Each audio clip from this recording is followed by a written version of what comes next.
up, Knicks Nation? Welcome back to another KFTV Postgame Live Summer League edition. With me on the other side is my guy, Jeff Johnson. So let's get this thing off right. Look, the New York Knicks are entering today, this afternoon, or in Las Vegas, whatever evening they may call it, on a two-game skid after losing to the Celtics and the Pistons. They're looking to bounce back on this, what is I guess a revenge tour the NBA wanted to set up for us. And so who do we have today but the Brooklyn Nets, the little brother, all right? And so they entered this one trying to win this one outright.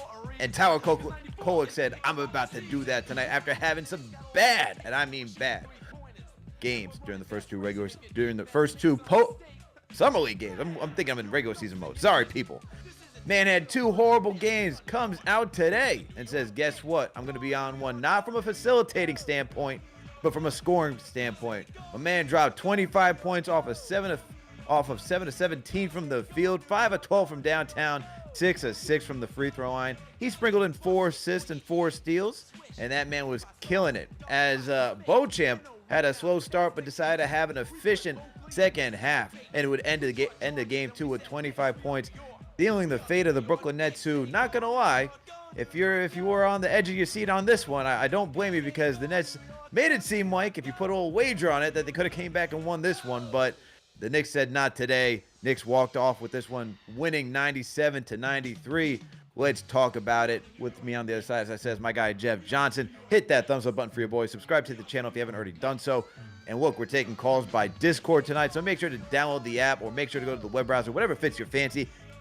Call in. We want to hear your takes. We want to know what you're thinking about this one. Are you guys high on Diwara? Are you guys still off on Kolek? Where you guys stand today, man? I need to know. So make sure to call in. All right? Shout out to the chat. Shout out to the mods. I see Gamba in here. I see John Talento. Jerem, there he is. The Chief Mod and Operations, always here. TM, shout out to you. All right, man, let's get into this. Jeff, how you feeling, bro? Welcome back. What's going on? Yeah, good. Good to see you. Good to see you. It's been a great summer. I feel like I just saw you yesterday. Shout out to Knicks Twitter Day. I'm talking to the Knicks Twitter champions, the inaugural Knicks Twitter champions, KnicksFanTV in the building. So definitely big respect, big shout out to y'all. It was great to see you at that event. It was really dope. And yeah, it's always good to talk to you and to join the KFTV community, man. Appreciate it, man. Appreciate it for bigging us up, because, you know, people are out there still salty that we won this Knicks Twitter Day event. Shout out to Sean for putting together a great event. Yes, and look, man, you showed out. You came out with your mellow attitude, grabbing boards, knocking down threes. I was like, all right, Jeff Johnson, looking like, look, man, you had like the Portland Mellow vibe going on for a second. You know, how you got the cornrows going on, you know, everything. So, yeah, I know how you're feeling, man. I know how you're feeling. KFS showed through, too. Off a sprained meniscus, making it happen. I told them if I could walk, I'm going to play. And if I'm not going to injure myself even further, I'm going to play. Shout out to my knee for holding up. You know, had a decent showing in the game. At the bottom line, Alex, can nobody talk about our takes? Because the game matched the takes. And that was the biggest thing that I had to worry about. And I showed out, and the knee held up, and I was good. So I had a good time, man. Getting to the semis, I can't really complain too much. There you go, man. KFS did show out. I'm curious to see how Benji changed the team if he shows up next year. I know, you know, wasn't able to show up this year for religious purposes, but hey, very curious to see what happens next year. But let's talk about this game. You talk about injuries. Pacome Dadier didn't show up. You know, he's dealing with an injured toe. We didn't have McCullar Jr. He's dealing with an injury as well. Got knocked in the face against Detroit. Did play against Boston. Had a good 30-point outing there. Very efficient night. So it was only Kolek and Beauchamp tonight, man. And with Kolek and Beauchamp, both of them showed out. Good games. I'm going to start off here because everyone, you know, out on Kolek. And I'm not out on Kolek. I understand what Kolek can be. Still disappointed in those first two outings just because how rough I guess those games were. They played very physical defensively. Today, not the same type of defensive physical intensity as the Celtics or the Pistons. So you can see Kolek was able to get a little bit more comfortable. He was probably seeing all the takes out there. He probably saw checking in on this channel, be like, all right, man, look, I got to show up and show people what I'm capable of. What'd you think about his game today? I'm relieved because them first two games, he was looking ass, man. Like, let's call it what it is. And I know that he can play against big league clubs, the A clubs in the associate. I'm sorry, I've been watching soccer for the last few weeks, so I'm like code switching between club and team and match and league and all of that. So apologies, but against the top players in the league and the top teams in the league, we've seen him in spot minutes be able to produce. So one of the key things I was looking for from him, especially for Kolek and Hukporty, were to have those games where you say, they don't need to be playing in Summer League. I think each of the kids throughout this current era of the Knicks have had games in Summer League where you say, all right, we can shut them down. There's nothing else left to see unless they trying to go get this Summer League title. There's nothing else we need to see. And tonight, Tyler Kolek had the I should not be playing against these guys game. And I thought it was intentional because he was still facilitating here and there, but you could tell he was working on his shot today. He was going out, he was pulling from everywhere. When he hit that three on the sideline and was talking to the Nets bench, that's when I knew he was feeling it. He was having an out-of-body experience. I believe he made it his point that he was going to get his shot off and he was going to practice off the dribble, pulling from 28 feet, driving to the lane, the things that he needed to work on from last season. We saw him have an open gym workout session against those Nets. So I feel relieved that we won't have to ship him to the NBL or to Eurosport like some people were claiming that we needed to do after 2 games. So he showed out and he did what he was supposed to do. And he actually looked even better than I thought he could given his slow start for the first 2 games, because you're not going to react like that to Summer League, but you want to make sure that those key players are producing, and he showed out. For sure, he did show out. And look, you're talking about not being shipped out to Australia, Euro League. I mean, my goodness, people are out here on Twitter cropping this man in a UPS uniform, man. I'm like, first of all, very believable. I was like, man, this guy does work. Oh, wait a minute. That's how I was like, hold on one second. People are doing where's my way package, too of a good Tyler? job. I've been waiting for. You said it's delivered. It's not at my front porch. I'm at my front porch. Tyler, where's my package? And let me tell you something. The way that he was playing those first 2 games, I don't know if you could put him in a UPS, uniform, because he was not delivering. All right, this is a man that's supposed to be dropping dimes. He was not doing that. So he did that. He didn't really do that today. He provided, as you mentioned, the scoring. Went 5 of 12 from downtown, took 17 shots in total. So the other 5 came from attacking the lane. And I thought he was very aggressive today. I thought the biggest thing for him in today's matchup, which it was there but wasn't as effective, which was the screen setting. And they made sure to get him going early so that way there was enough space for him so he could feel comfortable.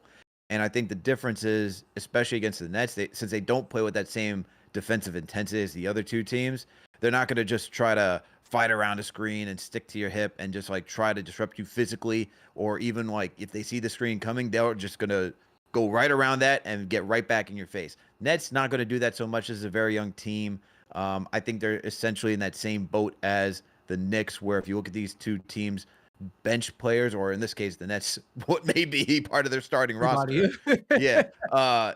These guys are just at their points of their career where they haven't put up enough weight yet to be that physical, and they're still learning the game and trying to be an effective NBA player. So I thought in today's matchup, it was a little bit more of Kolek's speed, which is why we saw great success. For me personally, it's great to see a bounce back game like this. But when you're essentially one of 2 in the way that you performed, I need to see more so that way I can believe that you could be a little more consistent.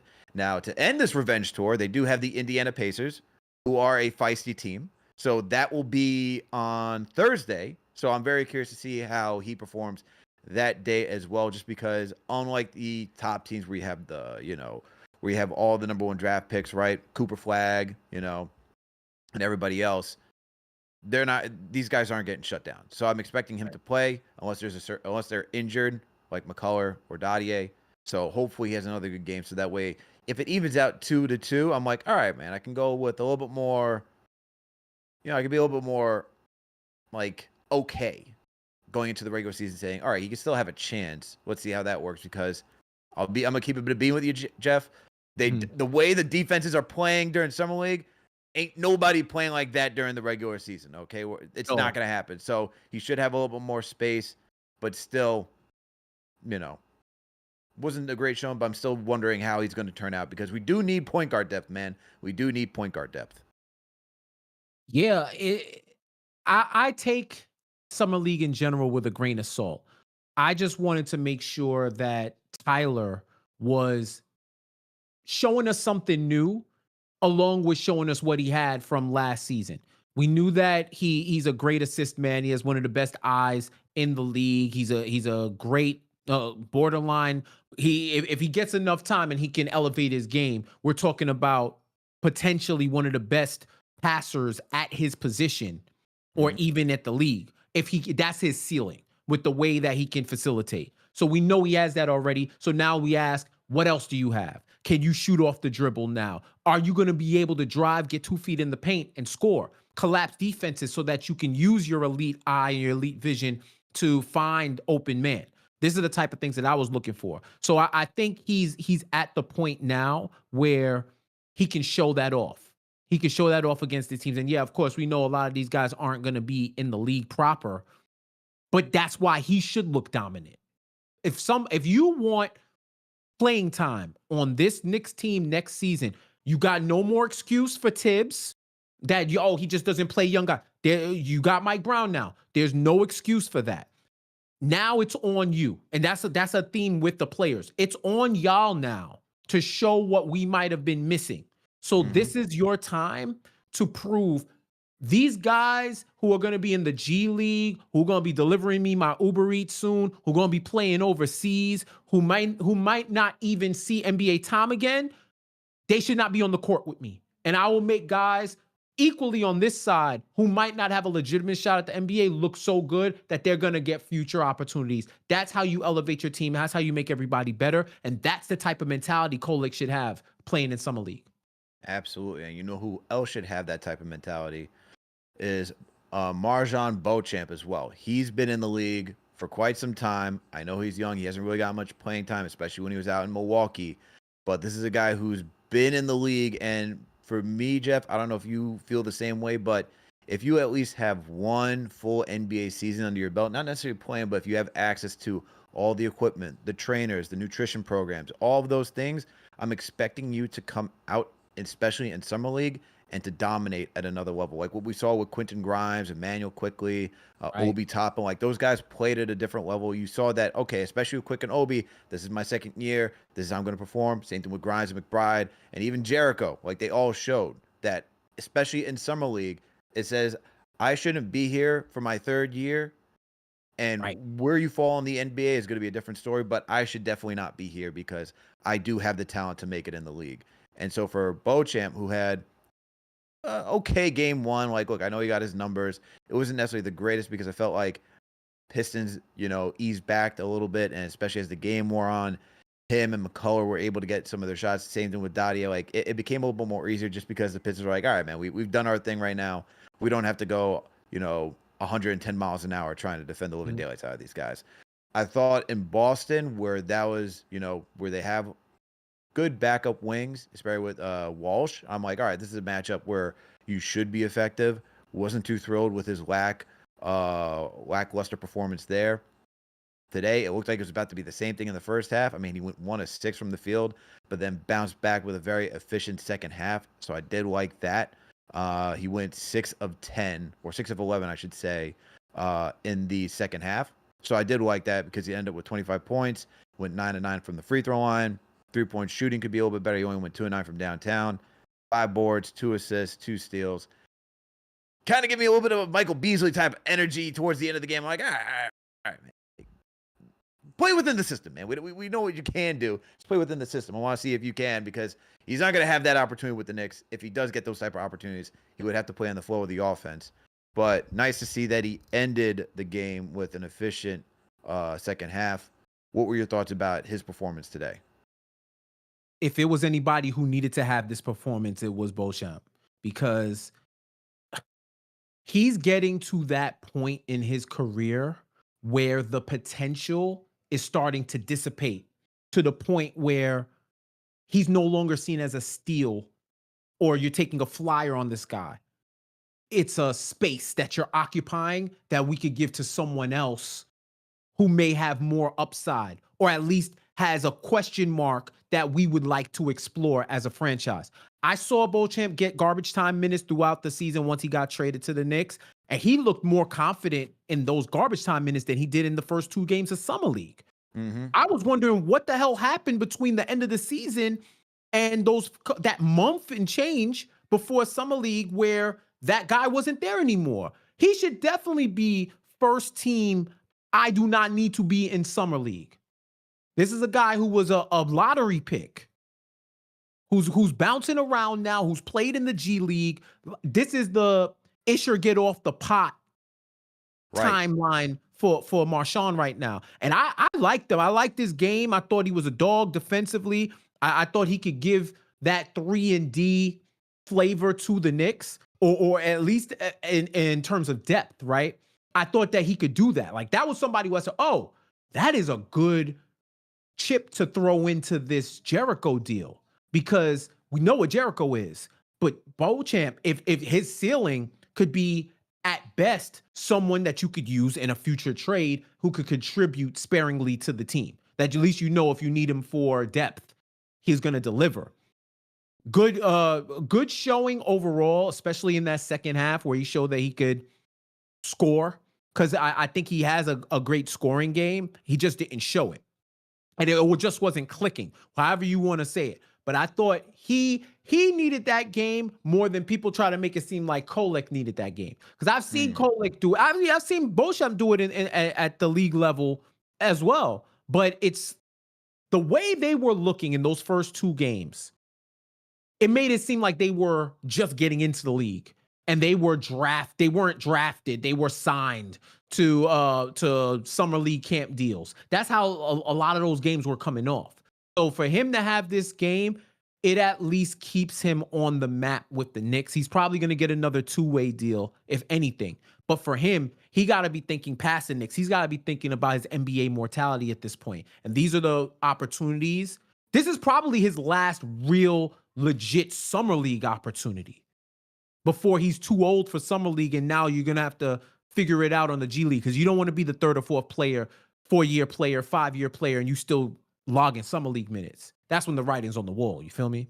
Yeah, I hear you for sure. And I think the difficulty when it comes to summer league, especially in a guy like Beauchamp's position, is that you're trying to make an NBA team, or not necessarily try to make an NBA team. You're just trying to keep your NBA career alive, especially after you've been in the league for so many years. This could be what?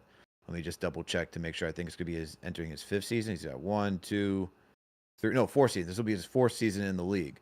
So, at this point, as you mentioned, it's how do you keep your NBA career going? And I feel like when guys get to summer league, it's, oh, let me show what I can do as an offensive threat. And to me, it's like, we get that. You could potentially be that, but not everyone's going to have the rock in their hand. I don't think anyone's expecting Beauchamp at this part of his career to be, another guy that's like, oh, this undiscovered gem that we're going to have who's going to be dropping 25, 30 points a night for us. He should be more thinking of like, how do I fit a role and how do I get, how do I stick in the NBA? Because look, there's 450 active players in the league, right? 10 players, you got your top 10s, top 20s, top 50s. Those are guys that you can say are your first, second, maybe bottom, second, third tier options when you go to the top 50. So that's 450. The 400 guys that are left in the league are role players, or they're trying to figure it out. So that's where most of the players are. So that's what, if I'm in his position, I'm not trying to like show what I can do. I'm trying to show when I get the opportunities, what can I do? What can I do off ball defensively? I think that's where he really needs to be making his bread and butter. That's just my opinion. Yeah. But in today's game, if you say, hey, he dropped 25 points because the game called for it, that's where you're like, okay, this guy understands how to read the floor. He understands how the game's unfolding and when to take advantage of those opportunities. I thought tonight he did that very well in the second half. Defensively, for me, man, it just needs to step up a little bit more. But look, if you're asking about who are the guys that are going to be duking out for that final position, I already gave my rankings where I'm like, I like what Diwara shown. I like what Najee has shown. Porty, those are like my top 3 guys. Then you come down to like Kolek, Beauchamp, McCullar. I like what McCullar's shown. I think he's shown a little bit more moxie. So I'd probably I would actually put McCullar over Kolek and Beauchamp. But with some of those guys, you have the capability of being put on a 2-way, put him down to the G League. that's all for the team to think about. I'm just saying, like, based on what we've seen so far, that's how I feel about Beauchamp. In that, need a little bit more, man. Need to show that you can actually fit a role rather than just going out there and trying to do the damn thing. Yeah, But he has to think what is it that what are the premium needs of an NBA team in the 2020s, in the current era? Can you hit a three-point shot 38% or better? Can you guard multiple positions and lock down your spot?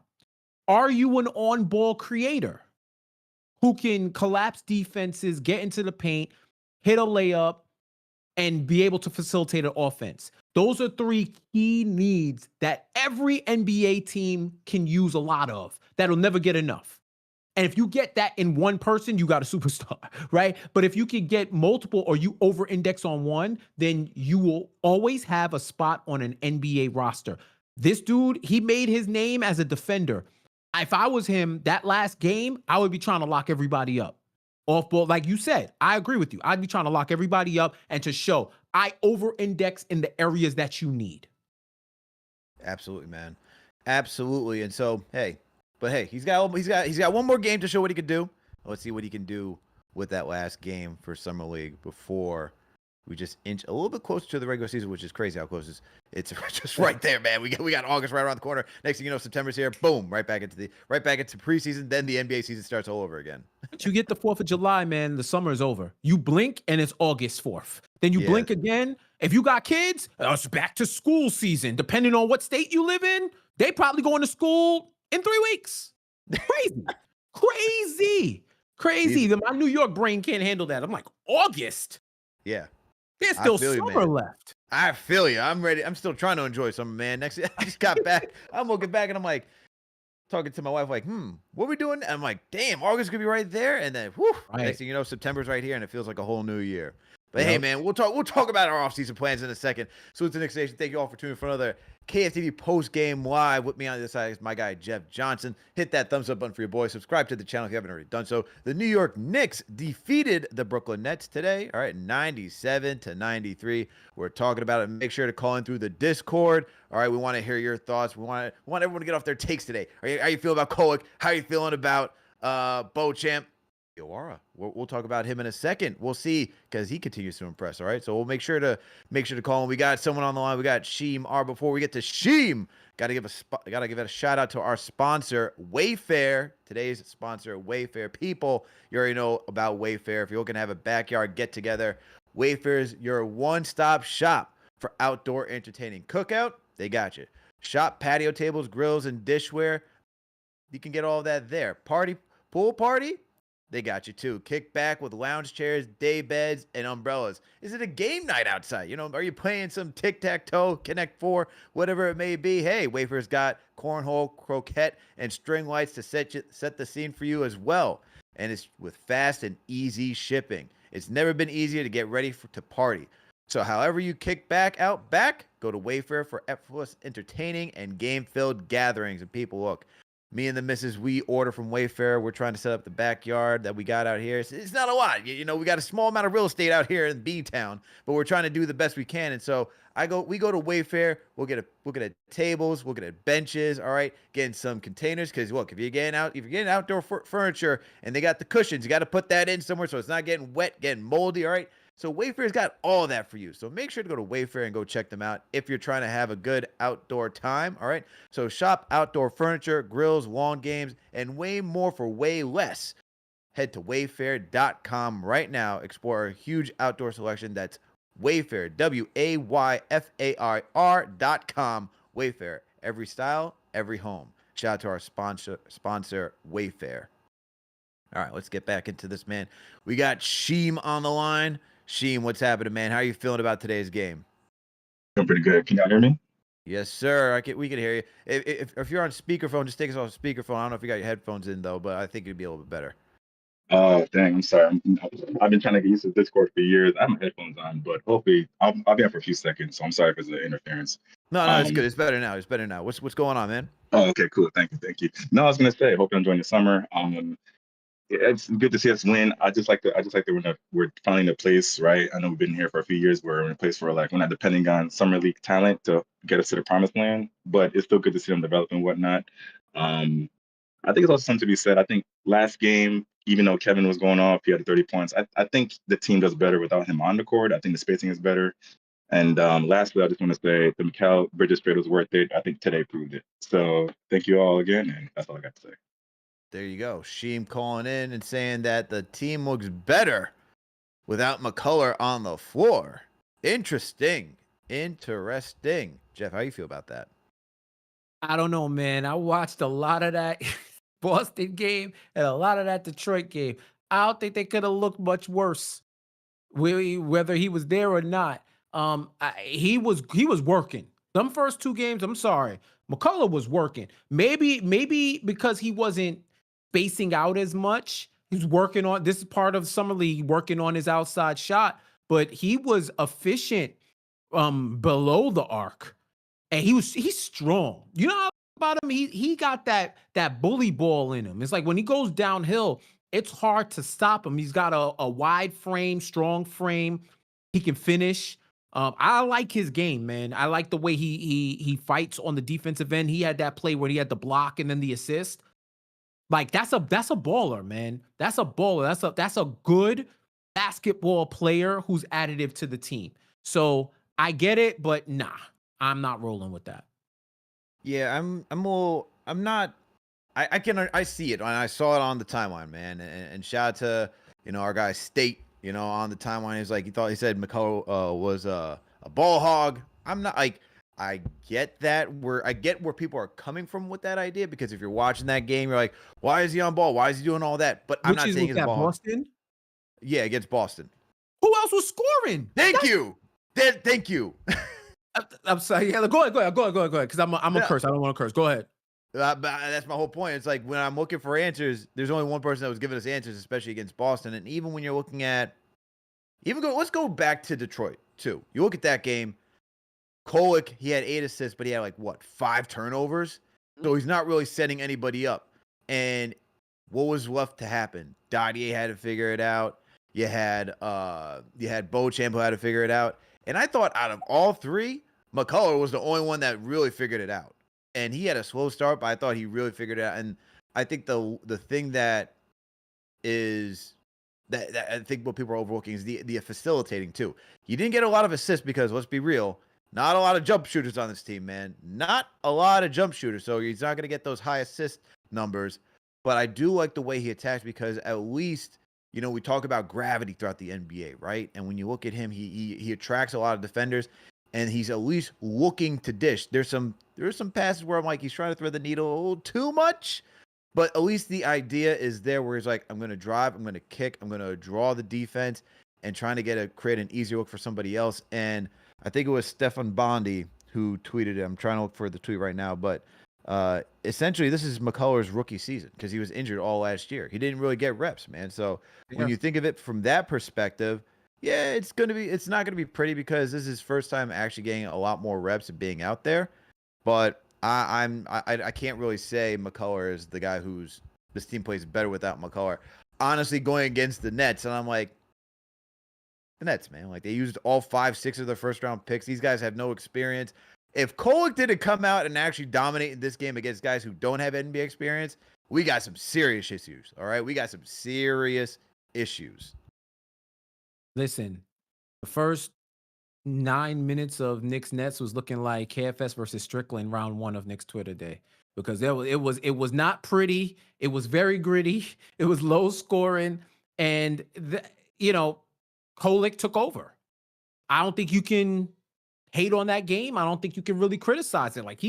He did what he was supposed to do. And I'm sorry, can't call McCullar a ball hog, because if he wasn't hogging the ball against Boston, they would have scored 30 points total in 4 Summer League quarters. That's how putrid their shooting was as a collective. And he took over when no one else would. He adjusted better than everyone else. And didn't he have to wear one of them face masks, Phantom of the Opera masks and whatnot, because he was hurt? And he's doing it hurt. I'm sorry, man. What more you want from this guy?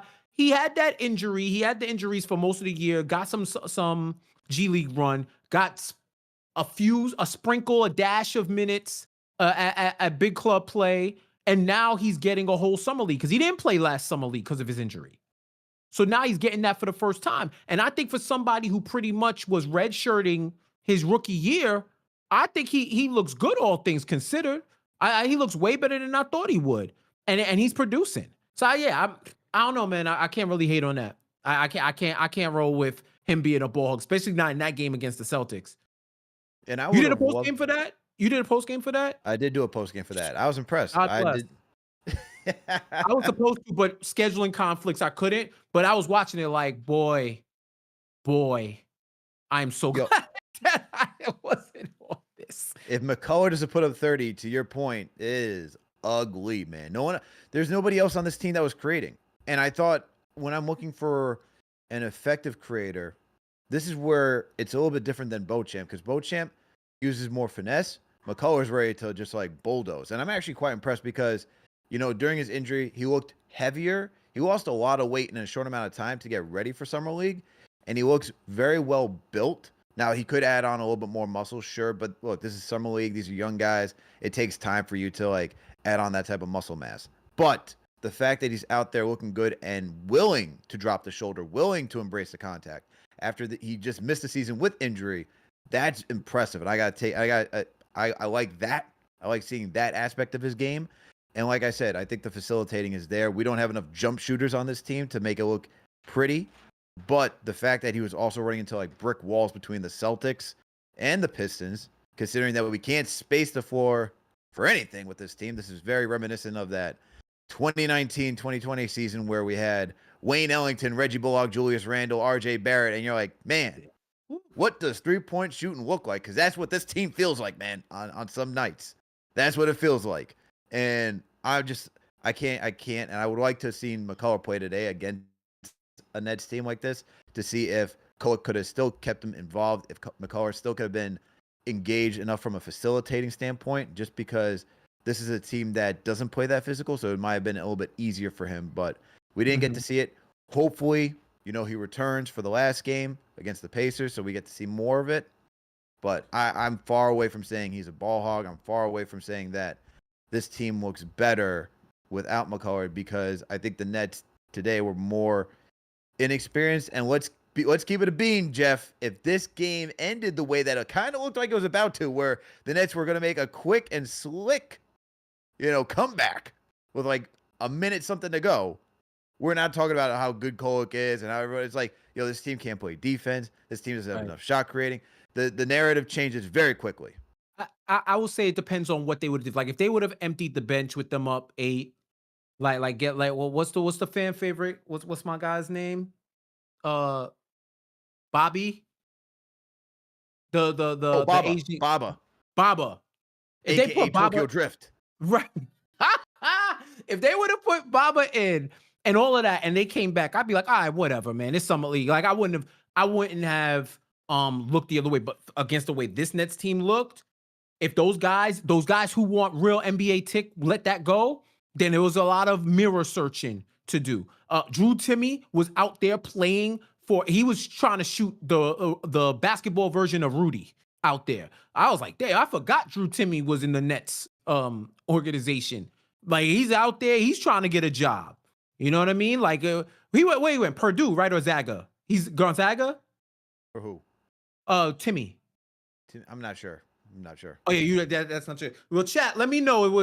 I'm gonna lean Zaga. I think it's Zaga, but he was a big time player in college, and now he was one of those guys where it was like, all right, he played all 4 years. Is he gonna make the league? I don't know, but it's a cool story. He was out there. He dropped 26 points, I believe. He was showing off his bag. That dude is looking for a job, so they had to hold off him, specifically him, because he's trying to make a statement. That's the way Beauchamp should be playing. Real rap.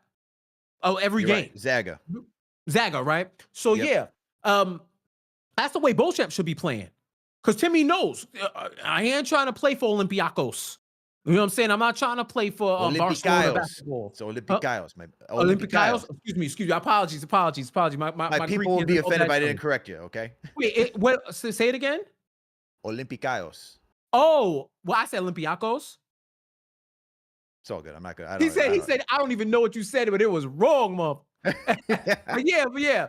But you know I know the club. You know what I mean? But it's like he's not trying to play overseas. He's not trying to play for a marquee Eurobasket team or a FIBA team. I want to play in my home country. I want to play in the best league. I want to retain a position. That's the way Beauchamp should be playing.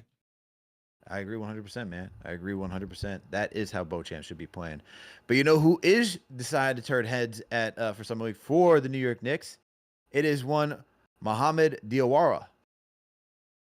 Dude is showing the intangibles out there. Love the hustle. Love the energy.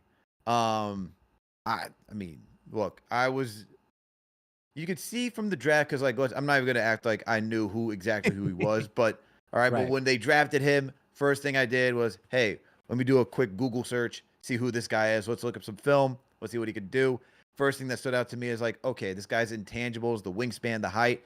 This could be utilized in today's NBA because the man is damn near 7 feet tall playing at the wing position. You know what I mean? So if that's the case and he can move like the way he was showing out over in France, then this guy could be a demon defensively. And so far, not saying he's a demon, but if you're looking at a project and you're saying, what can't you teach? You can't teach height. You can't teach wingspan. And for him to be that agile at his size, you got to love everything that you see about it, man, especially from a defensive standpoint. And I think the one thing that I really like is when he does get a steal or when he's moving out in transition and his dribble looks better than game one, he knows what he wants to do with the ball, man. He's very confident. I like that. He even knocked down a mid-range jumper. I was like, okay, man. Okay. Let's get into this. I like this, man. I'm liking what Diwara is showing through Summer League so far. Hopefully he gets a two-way and stays with the team. Yeah, he was my dark horse for that last position. If they don't give the 14th or the 13th, what was it? The max is 15 that they can carry, right? But they have to have at least 14. Yes. So they got 2 more roster spots. He was my dark horse for one of those roster spots. Oh, everything that you said was on. You think he's gonna make the roster spot outright, not a two-way? Hey, that's why I said dark horse. I don't think he will at the end of the day. I think you got to give McCullar that spot. Kolek has a spot. Dottie has a spot. Huck Porty has a spot. I think you got to give it to McCullar. Like, that's just my personal thing. But I'd love to see Diawara stay in the system. This dude is super, super athletic. He's annoyingly athletic, Alex. He's like one of those people who just think, why don't I try to do this? They just create off the fly because they're so athletic. They do the thing. They perform a feat of athleticism that you couldn't even fathom, but they just do it naturally because they're just naturally inclined to do so. Like him running the break as ferocious as he does at that height and at that wingspan, it is like a demon coming at you. He might be a little devil now, but he's slowly and surely he has the prototypical demon form right now. Like this dude, what I liked is what didn't happen. He had a 3-point shot that rimmed out, but the form looked great. He almost caught a left-handed alley from Tyler Kolek. And this is like, I don't even think left is his dominant hand. Yo, he just went up there to do it, man. Right. Like, that's what I'm saying. I know he wanted that bad, but this is the type of thing I'm talking about, Alex. This is the type of action that he's pulling. He just went up there and said, I'm just going to go up with my left and try to dunk it. Like, what? Have you done that before? Is that in your bag? He has the bag full of potential right now. He really does. This is the type of prototypical project that you want on your team, that if you can form him, if you can sculpt him into the type of NBA player you want, and he puts in the work and he improves, that's a steal. Mitchell Robinson was a project once upon a time. And you see what he developed. I think he didn't play ball until like high school or something like that. Yeah. He was like one of those late ballers. Like Diawara, he has enough of a intriguing game that he's one of those guys, you just keep him in your system and you work and you continue to work on him. And bro, if he can pan out, He's running the break. He has the instincts already. The passing, he knows what to do. He might not be able to execute it yet, but he has the right intentions and he can see the game at a certain level. That's something else that's like, it can be instinctual. You could teach it, but if they got it, if he has it off rip, the possibilities are endless. So that's a guy that I'm excited to watch because I can see the vision. Shout out to your teammate and your colleague over at KFS. Mensa sent this tweet out.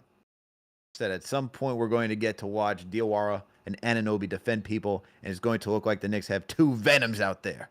Bro, it's like the two guys who, if they stick their arms out, they can cover both sidelines, right? Like it's ridiculous. And mind you, I think he's like, how old is he?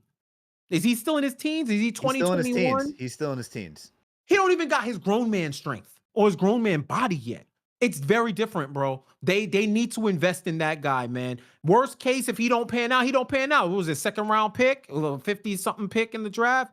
Okay, cool. You took a fly. That's the example of taking a flyer on somebody and putting in work. That's where Diawara is at that ground level of potential, and we're going to work on it and see what we got, while Beauchamp is kind of on the precipice of you might be out the league if you don't get it together. This is the type of, these are the type of steals that you look back on 3 or 4 years from now and you're like, yo, who all these teams missed out on Diawara. How about that? Yeah, I would love to see that. And look, and shout out to TM, and I just had to do a quick Google search myself. He's actually 20. He just turned 20 in April, man. Just turned 20 this year. That's horrible to be in Vegas when you're 20. That's the worst. It's like like being on probation for 365.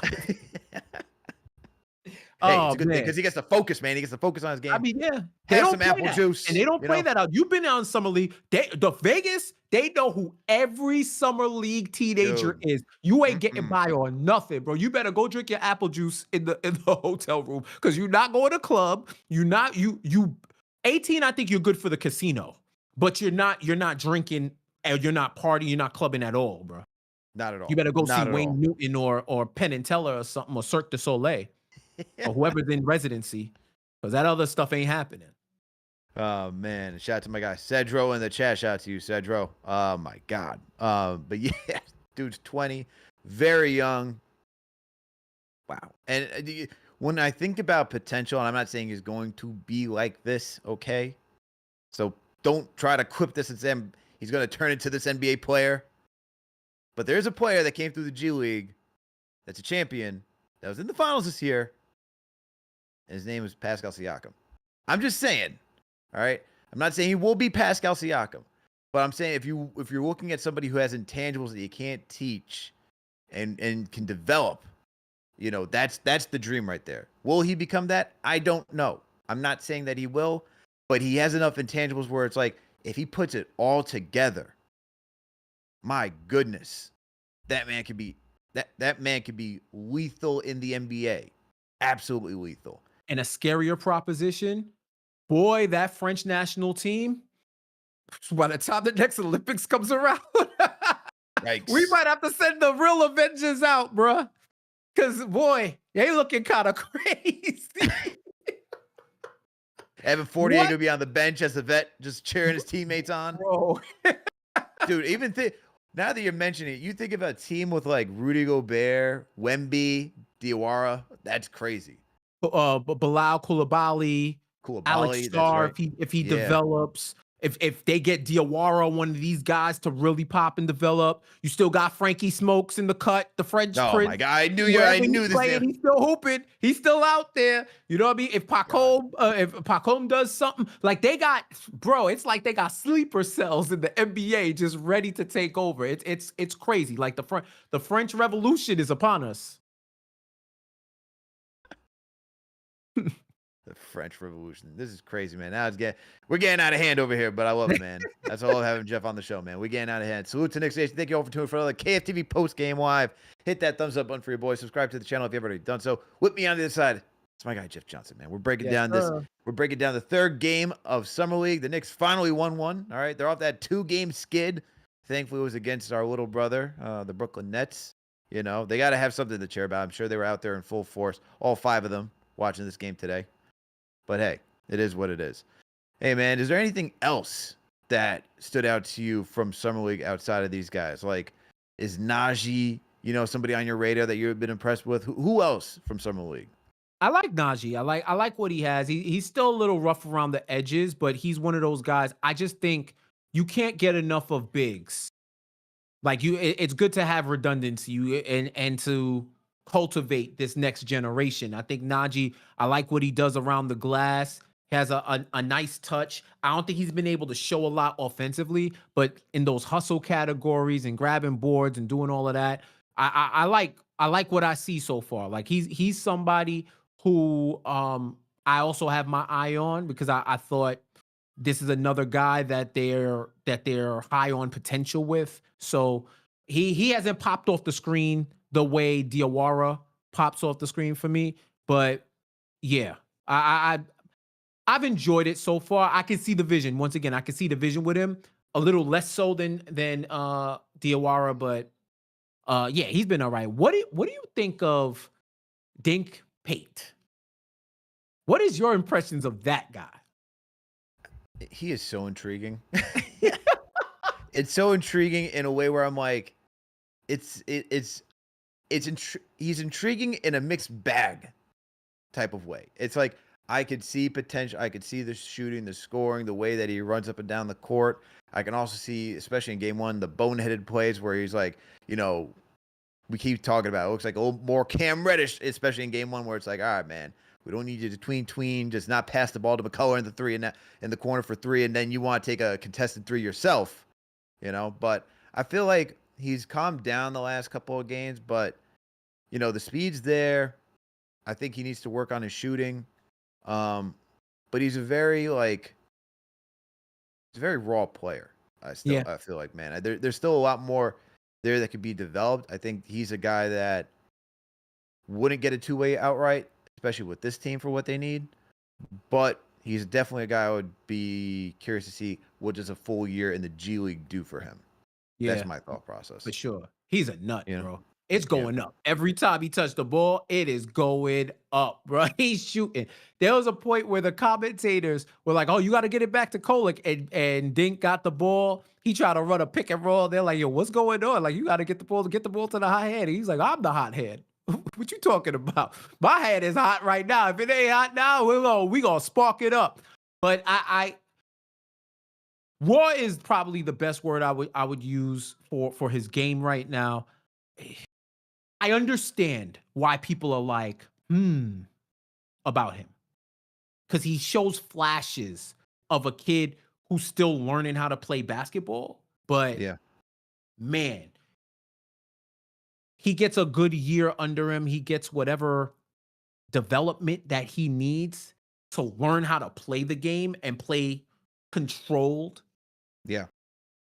This could be somebody, that could be another guy who hops around programs until he finds the right one, and then he just contributes off the bat.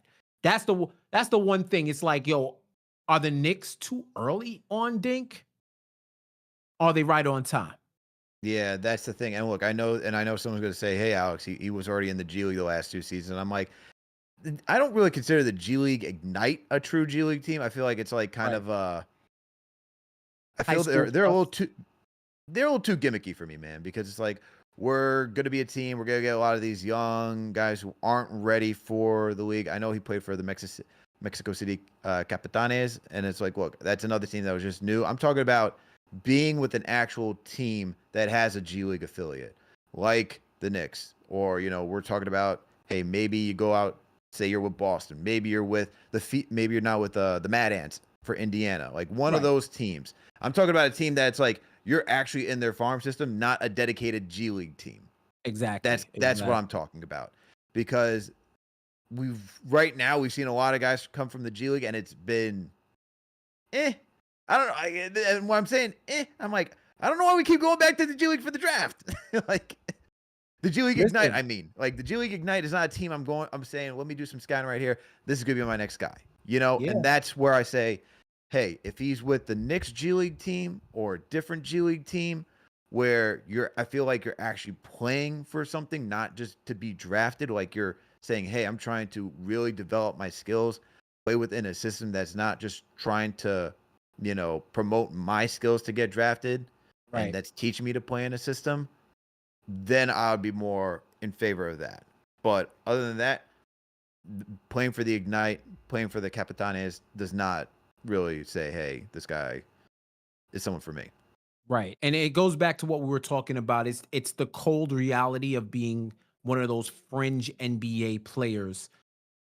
Teams would rather take a gamble on a Dink Pate than on a fully formed MarJon Beauchamp or a Drew Timmy or Mhm. guys like that, because the potential outweighs the present. It's nasty, but it is what it is. And that's why if you are one of those fringe players, you got to get off the fringe and be a solidified role player. You got to do Mhm. that. So there's more intrigue in saying, yo, like you said, what if Dink Pate actually goes to the minor league G team version of the NBA teams and develops within the system, learns the system, learns the plays? Because the major club, the NBA clubs and their G League affiliates run same offense, same defense. They're running the same program because you want to be able to plug and play them if they need to be promoted to the NBA club. I am intrigued by that because I feel like this kid, he has something. I don't know if it's going to become capital S something, but I don't know if it's going to become anything, but he has something. He has something. He definitely has the it factor. I'll say that. He does Like have if it. he He went does to have an it college, factor. if he went to college, he'd be a millionaire. He'd be a Oh, for multi-millionaire sure. if he went to college. So, especially in the NIL era, he has enough of something that I would love for him to get a two-way deal or whatever, a G League deal, whatever, to play for the Westchester Knicks, get him in the system and see what's up. Yeah, I don't know if I would give him a two-way deal. I would Nah, say you really need to be in the G League. right, for Yeah, sure. the real G League, because But the then Ignite is not that to me. you make him G League, that means other teams can poach him if they wanted him, right? Sure, but I don't think any team is really ready. I mean, look, you didn't get drafted. I don't think he's Yep. really look. And this is not On to. the radar. This is. I'm not trying to insult. I'm just saying, like, from what I see, it's like no one's going to be running out there saying, we're going to put you on this roster right now. You're going to be one of the 450 players in the league. Like, there's still stuff he needs to work on, but Facts. There's enough there to say, let's give you a shot in our farm system. Let's see if you can really work your way out there, and then we'll move from there. Because look, for this Knicks team, the reality is that they already have a set roster, Mhm. right? And those two-way contracts have to be given to players that they know they want to give some time to or actually develop moving forward, because we already know who the 9 is. There's no question about that, right? 10 is the question mark for us, and then everybody else is probably going to be veterans, right?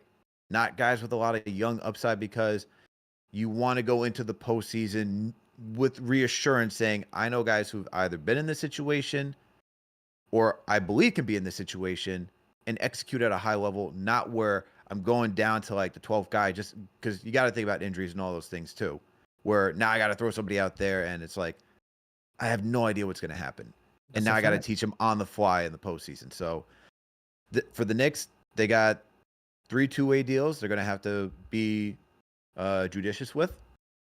And I don't think Dink has shown enough to get one of those spots. But Agreed. like I said, I think he has shown enough where, as you said, there's an it factor. There's something there where, with a little bit more refining, he could be a player in the NBA. I agree, man. I agree. And an underrated aspect of this season, if the East is as wide open as everybody is claiming it's going to be, that trade deadline is going to be one of the most intriguing trade deadlines that we've had in quite some time. The trade deadline, the buyout market, I could see a lot of veterans scrambling to get with a winner and run to the East because we know Mhm. one of these teams is going to get out and make it to the finals. And if it's a land of opportunity, then the Knicks, if they are projected where we believe, if they end up where we believe they are, they should be based on their projections, they're going to be a hot commodity and they're going to be a hot destination for free agents, for buyout players, for all of that. So I'm it makes it more imperative than ever to have these young guys on two-way deals and just being stashed, because at some point someone will have to make some space. For sure, man. For sure. But hey, I think this is a good place to wrap it, Jeff. We covered a lot. Some people are probably like, what about Huck Porty? Porty's short enough, man. Like, that man is ready. I'm not worried about good. Ariel. I've seen it in the regular season, bro. I'm not. If he doesn't tear his meniscus, I think he's in the rotation. We probably Honestly, see him in the playoffs. for sure. And then he looks even more fit than last year, and he's Mhm. moving at a high. He's moving much better. lost He's some weight. fighting for boards. He lost some weight. He I was did. like, okay. He did. Aerodynamic, I see you. He did. He did. So I'm not worried about him. That man's sure. set. But this is a good place to end it. Jeff, I appreciate you coming through as always, helping me break down this game. Please let the listeners know where they can find you. If you got any work up and coming, we should be on the lookout for.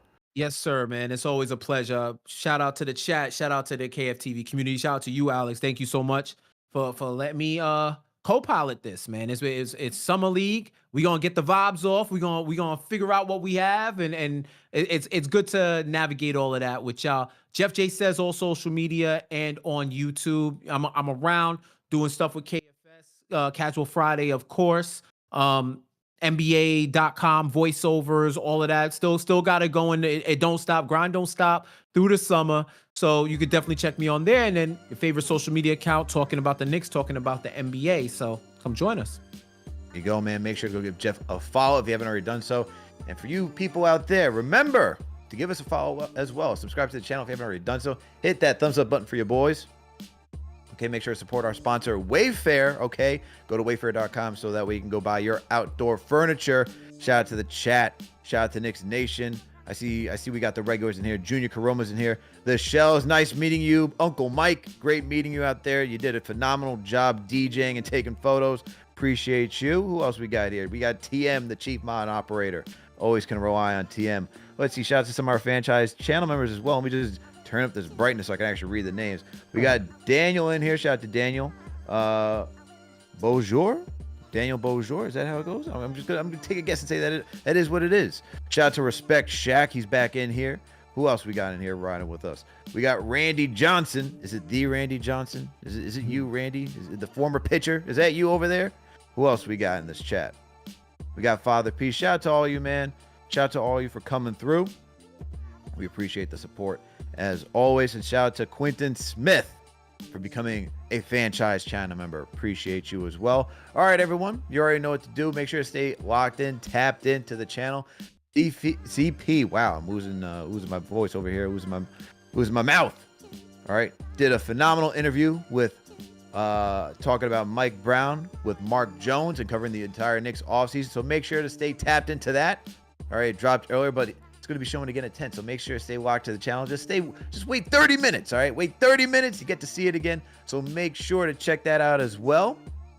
And just make sure to stay locked into KnicksFanTV, man. We got you covered 24/7 about all Knicks news and all Knicks content. So stay locked in. We appreciate all you. We'll catch you later. We out.